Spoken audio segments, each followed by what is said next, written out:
in the approach that the rich countries have taken on the issue of vaccines. Firstly, they hoarded vaccines. They ordered more vaccines than their populations required. And when we wanted vaccines, they just kept, giving us the crumbs from their table.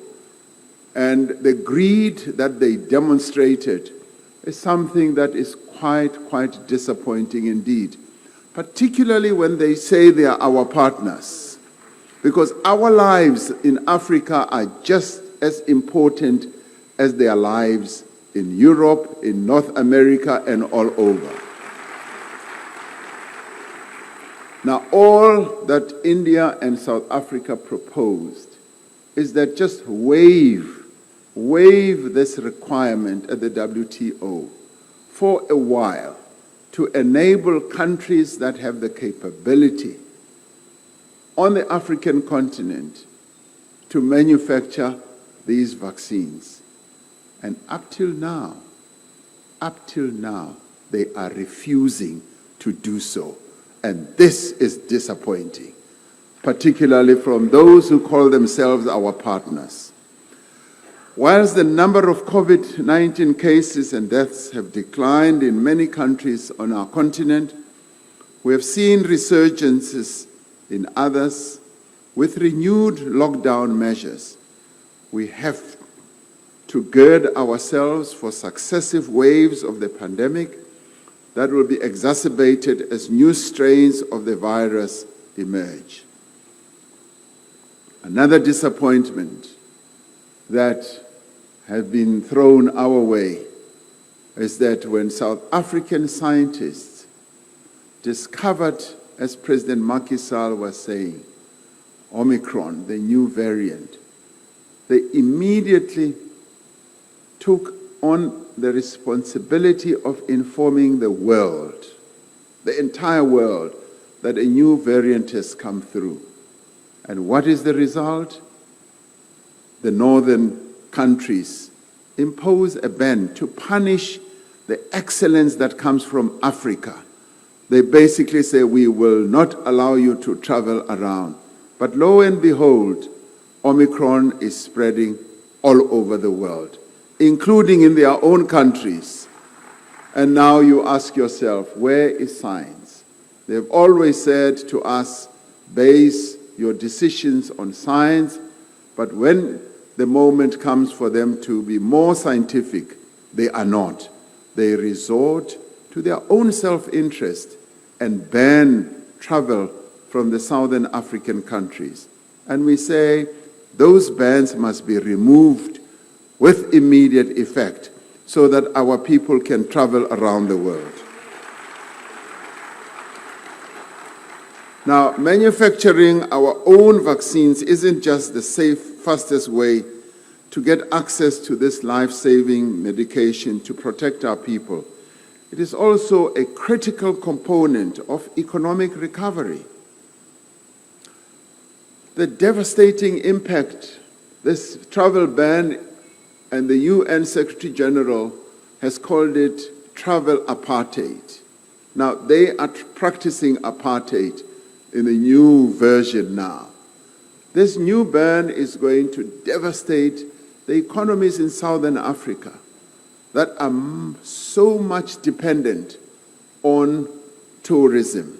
And they go against precisely what was agreed at the G20 meeting in Italy earlier this year, where it was said that we must open up travel so that the travel and the tourism industry can recover. Instead of doing so, they are closing it. And this is hypocrisy of the worst sort and must come to an end. Now, our ability to manufacture these vaccines will support the growth of African pharmaceutical manufacturing. It will also create jobs. It will result in critical skills and knowledge transfer and develop new African industries and businesses. For us to meet the challenge presented by new variants as Africa, We cannot wait around for vaccines to be allocated to us as we were forced to in the past. I want to use this opportunity to call on our sister African countries to support the proposal that was put at the WTO by India and South Africa. Your Excellencies, conflicts and wars continue to hold Africa back. It holds us back from walking the road of peace and stability. In December last year, South Africa hosted the 14th AU Extraordinary Summit on Silencing the Guns on our continent. We resolved to extend our collective target of silencing the guns to 2030 and to continue following the AU Master Roadmap of practical steps to silence the guns. This important work must continue, as the AU peacekeeping operations on the continent should be supported by all of us. We have an immense task before us as African nations. We have to address and overcome the developmental lags that preceded the pandemic and at the same time drive an economic recovery. This requires from us innovative methods and economic planning, that we should harness the potential of new sectors of our various industries, such as the green economy, the fourth industrial revolution, and this requires that we should forge ahead with putting into effect the Africa Free Trade Continental Area Agreement, and that we work for an end to conflict on our continent. Our success rests in holding fast the principle of continental unity. Our unity must also involve working together to install peace on our continent and acting together to confront those who are spreading wars, mayhem, and conflicts in our countries and our regions. We must forge new ways of collaboration in pursuit of a better Africa and a better world.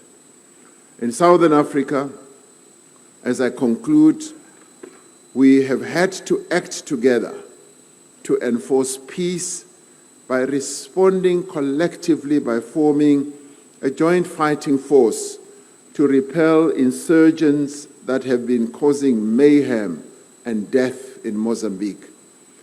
These efforts are becoming successful, and we need the international community to support our efforts, because it is the duty of the international community to foster peace throughout the world, and no area or part of the world should be left to fight this war against insurgents alone. So material support, financial support is therefore needed for the various conflicts that are taking place around the world. Solidarity and unity are our key to advancement, to progress, to economic growth, to stability, and above all, to lasting peace. This, Your Excellencies and ladies and gentlemen, is indeed the way to go for our continent if we are to achieve our goal and strategic objective of getting the Africa we want, and indeed the Africa that we deserve. Program Directors, Your Excellency, President Macky Sall, President of the Republic of Senegal, esteemed delegates, guests, ladies and gentlemen, and friends. I'd like to thank you for the opportunity, President Macky Sall, to address this forum that has grown in many ways to become a seminal event of issues relating to peace, security, and stability on our beloved continent.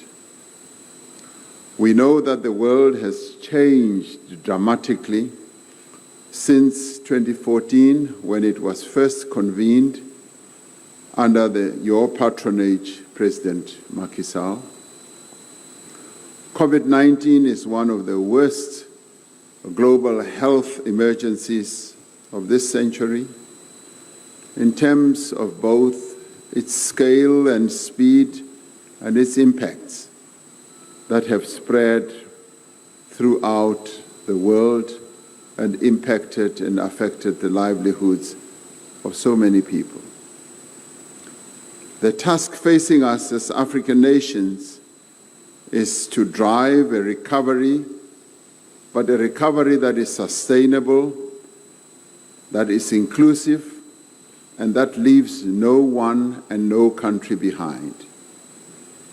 This is our bulwark against COVID-19, having negative long-term implications for peace and security on our continent. And believe you me, unless we deal with the after effects of COVID-19 effectively, they will impact negatively on our peace and security on our continent. The outbreak of the pandemic last year coincided with South Africa assuming the chairship of the African Union. It could not have come at the worst moment for our chairship. The AU rapidly developed a joint continental strategy for COVID-19 outbreak and rapidly moved to implement this strategy in collaboration with the African Task Force for Coronavirus, which was set up in all regions of the continent as well as non-stakeholders. Now, this is the one time when our continent approached a pandemic united, properly integrated, and committed to dealing with it. This, much as it was a pandemic, it was Africa's moment of great unity, and we can applaud our leaders for the effort they put in place. This was augmented by the formation of the Partnership for Accelerated COVID-19 Testing campaign and most recently the Saving Lives, Economies and Livelihoods campaign. We established a COVID-19 response fund rather quickly to strengthen the continental response and to capacitate and support the excellent work being done by the Afrika Centers for Disease Control and Prevention, which was led by Dr. Nkengasong. We also established the very first ever African Medical Supplies Platform to support pool procurement of personal protective equipment and other medical supplies. And I was very, very proud to have seen a young woman from Senegal having been the real spirit and engineer in setting up this Africa Medical Supplies. Then I saw Senegal really rising to the challenge. Once vaccines had been developed, we established the Africa Vaccine Acquisition Task Team, AVAT, and signed a number of vaccine procurement agreements that resulted in the delivery of vaccines to African countries. And this went even beyond our own continent and went to the Caribbean, another region of our beloved continent, where we went beyond our continent to help our other brothers and sisters who are in the Caribbean. As we manage the health impacts, we always also moved swiftly to address the economic impacts. As AU Chair, we appointed African Union Special Envoys to mobilize resources to enable countries on the continent to respond swiftly to this pandemic. We also engaged with G20 countries, the European Union, and the international financial institutions to meet their commitments to assisting African countries. An important component of this has been that of debt relief. There has been welcome progress in this regard, notably through the Debt Service Suspension Initiative and the Common Framework for Debt Treatment. As part of this international advocacy, the African Union continues to make the case for further International Monetary Fund special drawing rights that President Macky Sall spoke about. We had started off with an allocation of 33 billion, but together we advocated that 33 billion of special drawing rights was far too small and very unfair to the African continent. And we advocated for 100 billion, and indeed we would like more, because the rich countries have access to 650 billion, and they just want to give us a paltry 33 billion, and this is not fair. So we are confident that the amount that we've advocated for 100 billion will be forthcoming and will be allocated to vulnerable countries.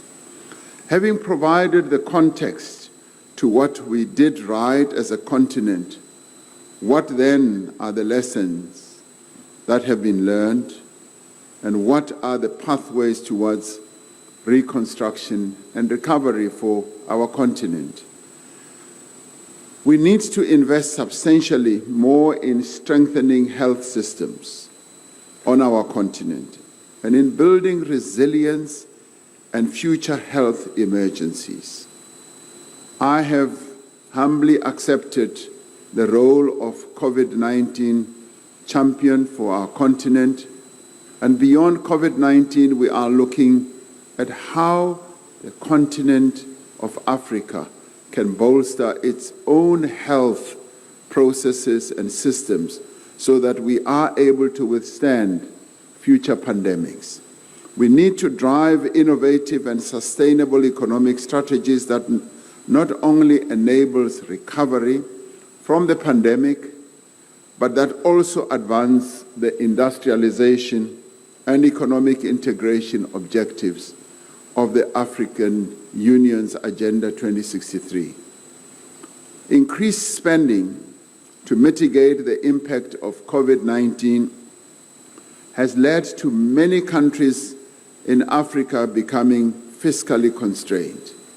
Lockdowns, job losses, and business closures have all had an impact, with tourism-focused economies particularly really badly impacted upon.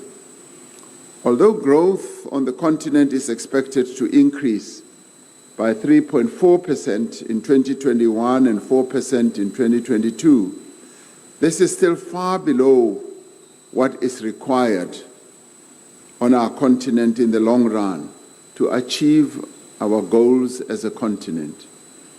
Africa has to be resilient in withstanding global crises of this nature, and we have the resources and the collective skills that are needed for economic and social emergency. We must deepen trade and investment between African countries. The Africa Continental Free Trade Area will be a big enabler in this regard. Our focus must be on job creation, supporting and growing African businesses, and creating a favorable climate for investments in all our countries. We must renew our focus on advancing human development and on meeting the Sustainable Development Goals, especially around universal health care and the eradication of poverty. Economic growth and improving people's quality of life are directly linked, as are health outcomes and socio-economic development. We have to strengthen measures towards self-reliance as a people of Africa and as the entire continent, particularly when it comes to access to vaccines. However, vaccine nationalism and inequitable access has resulted in less than, I would say, 7% of the continent's population being vaccinated today.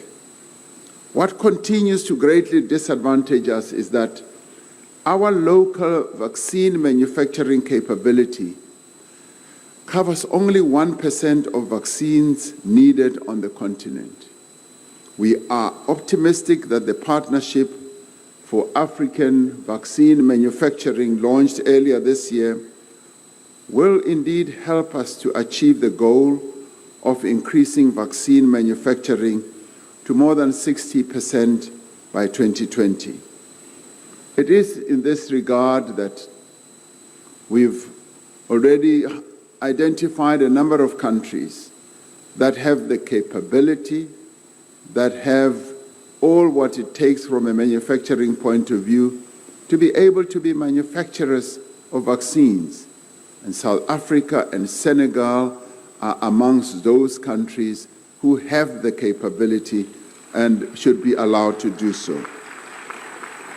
The most critical aspect at this time, however, is the ongoing negotiations at the World Trade Organization for a temporary waiver of the trade-related aspects of intellectual property rights agreement for the manufacture of COVID-19 vaccines. Whilst this is being negotiated, this is when we really see that the interests of your more developed economies, the rich countries, they, through their refusal to accede to this proposal to waive the TRIPS requirement, are demonstrating that they are only interested in advancing the interests of their citizens, not the citizens of the whole world.